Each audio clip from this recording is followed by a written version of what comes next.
शंकर की भक्ति किसको करते, शिव की उदारता किसको करते। कुछ नहीं बने ना, कोई अच्छा काम कर रहा है, कोई यज्ञ कर रहा है, कोई अनुष्ठान कर रहा है, कोई पूजन कर रहा है, कोई अर्चना कर रहा है, कोई सेवा कर रहा है। अपन नहीं कर सकते इतना बड़ा आयोजन, अपन नहीं कर सकते कोई अच्छा काम, तो उसके लग कर भैया हम हैं, हम संभाल लेंगे। कोई काम ना दीजिए तो खाली पानी की बोतल हम उठा लेंगे, हम कचरा उठा लेंगे, पर हमें सेवा करना। अभी आपको कथा में कहा, पुण्य वाले का संग पकड़ लो तो तुम्हें भी थोड़ा ना थोड़ा पुण्य मिल जाता है। उसी तरह देवताओं के साथ असुर आकर बैठ गया तो उसको भी अमृत मिल गया और उसका भी शीश अमर हो गया। विचार करिए जरा। केवल एक विश्वास, एक भरोसा, एक विश्वास, एक भरोसा, और उस विश्वास और भरोसे के बल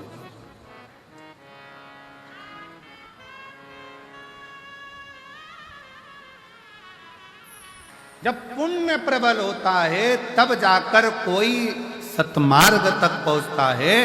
पुण्य प्रबल होता है तब कोई अच्छा काम कर पाता है। पुण्य प्रबल होता है तब कोई भूखे को भोजन करा पाता है। पुण्य प्रबल होता है तब किसी के घर में अतिथि मेहमान आते हैं। पुण्य प्रबल होता है तब किसी के दरवाजे पर कोई भूखा पहुंचता है। और अगर पाप प्रबल होते हैं तो दुनिया के लोग दूर हटते चले जाते हैं, केवल दारू कुट्टे पास में आते चले जाते हैं।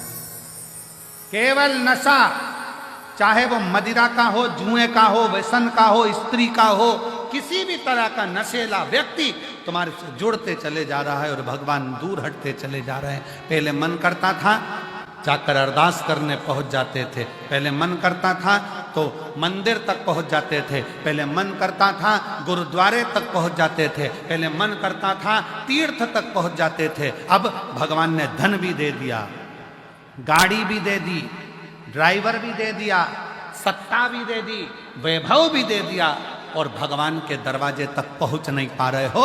समझ लेना कि धन तो बढ़ गया पर पुण्य खत्म होता चले गया, इसलिए परमात्मा दूर हटता चला गया। आप जितने बैठे हो अपने दिल पर हाथ रखकर बताना, पहले परिस्थिति डाउन थी, थोड़ा परिस्थिति बेकार थी, तब तीर्थ भी बहुत जाते थे, लोग तुम्हारे यहाँ आते भी बहुत थे, मिलने वाले भी बहुत आते थे, रिश्तेदार भी बहुत आते थे। कोई अच्छा काम होता था तो वो सब तुम्हारे यहाँ हो जाता था। पूजन, सत्यनारायण कथा, हवन, यज्ञ, क्यारी माता की चौकी, जोत आदि आदि सब हो जाता था।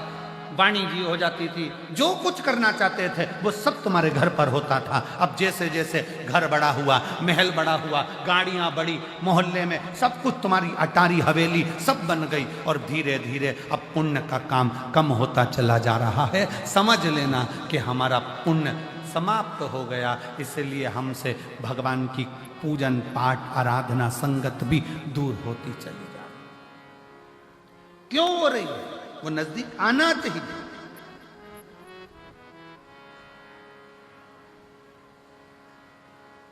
पहले छोटा सा घर था, मेहमान ज्यादा आते थे, घर बड़ा हो गया, मेहमान जाना चालू हो गए, मेहमान नहीं आते। कारण क्या है? घर तो बड़ा हो गया पर दिल बड़ा करना भूल गए, मन बड़ा करना भूल गए।